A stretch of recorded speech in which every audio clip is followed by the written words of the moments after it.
बांग्लादेश के अंदर बगावत हो गई है, बांग्लादेश के अंदर फौज ने टेक ओवर कर लिया। अब बांग्लादेश में जो कुछ हो रहा है उससे पाकिस्तान के अंदर भी मुवासलत है, उसके अंदर और जगहों पे भी है, लेकिन ये हमारे लिए भी एक सबक होना चाहिए। खुदा न खास्ता हमारी ये बांग्लादेश या यूके वाली हालत ना ही हो।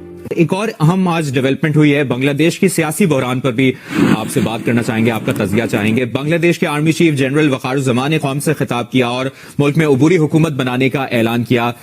जिस तरह एक अवामी दबाव सामने आया और बांग्लादेशी वज़ीर आज़म हसीना वाजिद ने तकरीबन 1:30 बजे मुस्ताफ़ी होने के लिए उनको 45 मिनट की डेडलाइन दे दी गई थी और वो रवाना हो गई। इस सियासी बहरान पर, इस सियासी सूरत हाल पर भी आपका तज़किया चाहेंगे। तो शाम साहब, सबसे पहले मैं आपकी जानिब आ रही हूँ।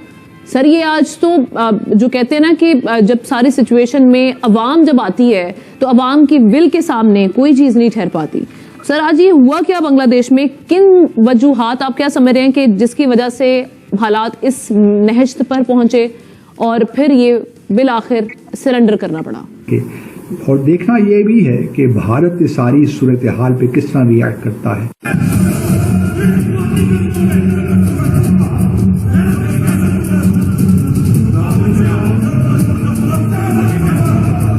पाकिस्तान की संसद में जबरदस्त हंगामा हुआ, गाली गलौज और मारपीट तक की नौबत आ गई।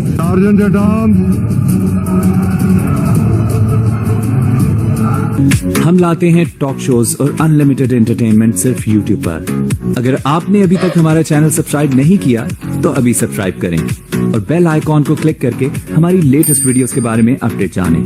हमने ये रीजनल सतह पे बहुत बड़ी डेवलपमेंट है और इसके रीजनल कॉन्सिक्वेंसेस भी अपनी जगह मौजूद हैं।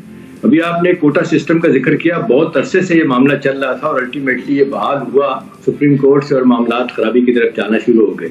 इन सारे जो हम देखते हैं सिविल डिसोबीडियंस की मूवमेंट थी, इसको बढ़ोतरी मिलती है जब इसमें दो एलिमेंट और शरीक हो जाते हैं। एक एक्स्ट्रा जुडिशल किलिंग है, मावराए अदालत किलिंग को हुक्म दिया था हसीना वाजिद ने, और आपने देखा कि तकरीबन 300 से ज्यादा लोग जो है वो कहा जा रहा है कि वो मारे गए इसमें। एक इतला है कि शायद इससे भी ज्यादा है और इंजर्ड होने की तादाद जो है वो कहते हैं 1000 से भी ज्यादा है। दूसरी वजह बनी इसकी, तीसरी वजह बनी कोटा सिस्टम, मावराए अदालत खत्म और इन्फ्लेशन। ये जो इन्फ्लेशन वाला मामला था इसने बहुत ज्यादा जरूरत से ज्यादा जो है ना वो एक परेशानी का मामला पैदा किया। फिर हम देख रहे हैं कि इसके साथ साथ जो इश्यूज हम देख रहे हैं कि जो आगे चल के हमारे लिए परेशानी की बाइस बन सकते थे, वो उसमें ये थी कि अब हुकूमत क्या करने जा रही है। हुकूमत ने क्या करना था, हसीना वाजिद ने अल्टीमेटली जाने का फैसला किया और उसको फैसिलिटेट किया आर्मी चीफ ने। ये कोई मिलिट्री इंटरवेंशन एज सच नहीं है और आपने देखा कि जिस अंदाज से उनको कहा गया आर्मी चीफ की तरफ से चले जाएं और वो मीडिएशन इस वक्त कर रहे हैं बाकी सियासी जमातों के साथ। अब मसला ये है कि ये मसला आगे हल कैसे होगा। अब सबसे बड़ी बात है कि बहुत बड़ा ये सेट बैक है मोदी के लिए अपना, क्योंकि मोदी चंद दिन पहले ही आपने देखा प्राइम मिनिस्टर मोदी ने इनको रिसीव किया था हसीना वाजिद को और इनके तलबात बहुत आगे चले गए थे। और नतीजतन हम देख रहे हैं कि जिस तरह भी आपने जिक्र किया कि पाकिस्तान के साथ भी इनके हालात खराब हुए। जब जब पाकिस्तान ने कोशिश की, एक किस्म की शट अप कॉल दे दी हसीना वाजिद ने कि हम बात नहीं करेंगे, पीछे मोदी साहब खड़े होते थे। अब सवाल ये है कि व्हाट नेक्स्ट में तो ये आ रहा है कि ये जो इकोनॉमिक कंडीशन इनकी खराब हुई है। मैं आज सुन रहा था BBC पे, हमना इलिनॉय में एक बड़े माहिर प्रोफेसर हैं, बंगाली हैं वो, उन्होंने वजह बताई। उन्होंने कहा कि ये one of the major reason for this upheaval is कि हमारी इकोनॉमी डिस्टॉर्ट कर दी गई थी और फिगर फज करके पेश किए जाते थे और ये कहा जाता था कि फास्टेस्ट ग्रोइंग इकोनॉमी हिंदुस्तान। उन्होंने कहा ये गलत है। इवन ये कहते थे कि जी ये भारत से भी बढ़ के तेजी से आगे इकोनॉमी जा रही है। उन्होंने कहा ये गलत है और ये फिगर फज किए गए। उन्होंने कहा आप देख लें कि ये सो कॉल्ड इनके 50-55 बिलियन डॉलर के रिजर्व थे, अल्टीमेटली कहाँ आके 30-35 बिलियन पे खड़े हो गए। इस तरह बहुत सारी चीजें हैं। बांग्लादेश के अंदर बगावत हो गई है, बांग्लादेश के अंदर फौज ने टेक ओवर कर लिया। बांग्लादेश के अंदर हसीना वाजिद जो हैं वो अब बरसरे इक़्तिदार नहीं है। बांग्लादेश के अंदर हसीना वाजिद जो हैं वो मुल्क छोड़कर भाग चुकी हैं। अल जज़ीरा ने पहले रिपोर्ट किया था कि उनको सेफ कस्टडी में ले लिया गया, लेकिन अब ये खबर आ रही है कि हसीना वाजिद जो हैं वहाँ से फरार होके हिंदुस्तान चली गई हैं। वो पंजाबी में जो कहते हैं जिथे रीक होती उत्थे ही आन खुलो, तो यही हसीना वाजिद के ऊपर मिस्ताक है। अब बांग्लादेश में जो कुछ हो रहा है उससे पाकिस्तान के अंदर भी मुवासलत है, उसके अंदर और जगहों पे भी है, लेकिन ये हमारे लिए भी एक सबक होना चाहिए। तो बहरहाल अब ये है कि हालात ऐसे हो गए कि पूरा मुल्क उनका जो है पैरालाइज हो गया और उस पैरालिसिस से निजात दिलाने के लिए फौज आई और उसने हसीना वाजिद को उतारा और उसको टेक ओवर कर लिया। لیکن اس سے زیادہ اہم چیزیں ہوئی ہیں. اگر آپ کو میں کچھ تصویریں دکھاؤں, ایک تصویر آپ کو دکھا دیتا ہوں, بڑی خوفناک ہے. یہ ایک اسٹیچو ہے, شیخ مجیب الرحمان کا اسٹیچو ہے, اور اس کو وینڈلائز کیا. اس کا آپ دیکھیں کہ سر توڑ کے دھڑ سے الگ کر کے لوگ اپنے ساتھ لے کے جا رہے ہیں شیخ مجیب الرحمان کا. یہ وہی شخص ہے جس نے پاکستان کے خلاف بغاوت کی تھی, اور جس نے پاکستان کے خلاف اور جو ہے آواز بلند کی تھی, اور ایک سازش کی تھی گرونی 71 کے اندر, اور پاکستان جو ہے 2 لخت ہوا. تو اب بنگلہ دیش جو ایکچولی مشرقی پاکستان تھا, اور جو ایسٹ پاکستان جس کو ہم کہتے تھے, وہ جو ہے بنگلہ دیش کے اندر کنورٹ ہو گیا. پاکستان میں اگر عدلیہ اور حکومت ایک پیج پہ آ جائے تو اس ملک میں بہت مسائل کا حل نکل آئے گا.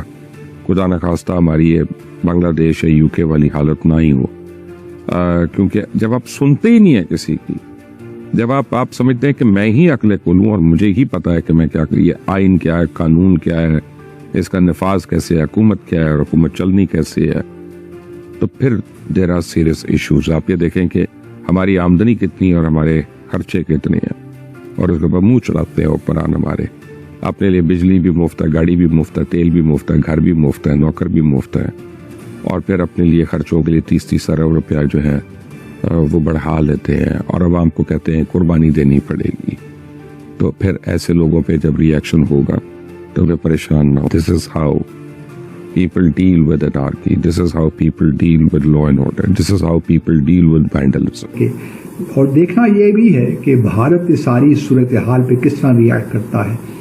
بھارت تک البتہ عوامی سطح پہ بنگلہ دیش کے لیول پہ ایک ڈیمانڈ تو ہونی چاہیے بنگلہ دیشیوں کی, یا جو بھی نئی حکومت آئے کہ وہ شیخ حسینہ کو بنگلہ دیش کے حوالے کریں, کیونکہ ان کے خلاف ایک انکوائری کمیشن بھی بنانے کی باتیں ہو رہی ہیں تاکہ یہ اس کو انویسٹیگیٹ کیا جائے کہ یہ جو 300 ہلاکتیں ہوئی ہیں اس کا ذمہ دار کون ہے. تو یہ بھی ایک جائز ڈیمانڈ ہوگی بنگلہ دیش کی, لیکن مجھے لگتا نہیں ہے کہ پرائم منسٹر مودی جو ہیں وہ بنگلہ دیش کی نئی حکومت کو, چاہے وہ ٹرانزیشنلی حکومت کیوں نہیں ہوتی, اس کو oblige کریں گے فی الحال.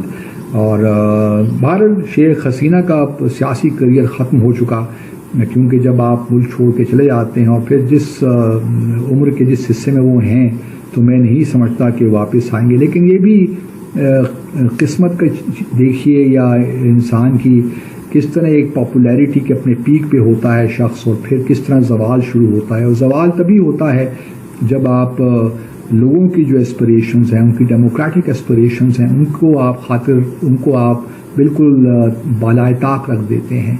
یہی کچھ شیخ حسینہ کے ساتھ بھی ہوا. انہوں نے جو کوٹا سسٹم تھا, لوگوں کے جو جائز مطالبات تھے کہ جی آپ مفتی بہانیوں کی اولاد کے لیے 30% کوٹا کیوں رکھ رہی ہیں گورنمنٹ جابس میں, تو یہ تو سراسر زیادتی ہے. تو یہ اس کے خلاف اگر یہ مان جاتی, کیونکہ ان کے ذہنوں میں تو تھا نا کہ مفتی بہانیوں نے بقول ان کے مشرقی پاکستان کو آزاد کروایا پاکستان سے اور بنگلہ دیش بنایا, تو ان کا تا قیامت بس حق ہی ہے, اور ان کی آنے والی نسلوں کا بھی حق ہے کہ وہ.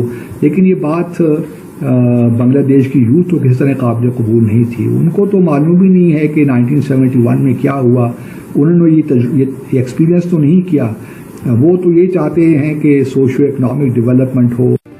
اس وقت یہ سارا معاملہ شروع ہوا یہاں پہ اسٹوڈنٹس کے اوپر. بنگلہ دیش میں لاکھوں کی تعداد میں اسٹوڈنٹس جو تھے وہ احتجاج کر رہے تھے میرٹ کے لیے اور کوٹا سسٹم کے خلاف, اور حسینہ واجد جو ہیں وہ اس کے اوپر اڑی ہوئی تھیں. اس میں جب پروٹیسٹس ہو رہے تھے تو کافی زیادہ ان کو صحبتیں دی گئیں, ان کو گرفتاریاں کی گئیں, ان کو تشدد ان پہ کیا گیا. اور بچے ہی ہیں نا, اسٹوڈنٹس تو بچے ہوتے ہیں بیچارے, لڑکے ہو لڑکیاں ہوں. اور جبکہ سپریم کورٹ نے ان کے حق میں فیصلہ بھی دے دیا تھا کہ جو ان کی ڈیمانڈز ہیں وہ بالکل جائز ہیں اور صحیح ہیں. تو وہ اس عرصے میں تقریباً 157 اسٹوڈنٹس جو ہیں ان کو مار دیا گیا, جان سے مار دیا گیا پولیس اور پیراملٹری فورسز نے. اور اس کے بعد ان کے سینکڑوں ایسے طلباء اور طالبات تھے جو تحویل میں تھے, اور جن میں سے کئی ایک جو تھے وہ ہسپتالوں کے اندر تھے. 60-70 کے قریب ایسے تھے جو انٹینسو کیئر میں تھے, اور کریٹیکل ان کی کنڈیشن ابھی بھی ہے. तो वो भी अल्लाह ना करे, लेकिन वो भी कैजुअलिटीज में ऐड अप हो सकता है वहां पे जाके। तो आपको ये वीडियो कैसा लगा कमेंट बॉक्स में जरूर लिखिए। इस वीडियो को लाइक कीजिए, शेयर कीजिए, सब्सक्राइब करना ना भूलिए आपके चैनल EFC.Z को। तो मिलते हैं अगली वीडियो में। जय हिंद।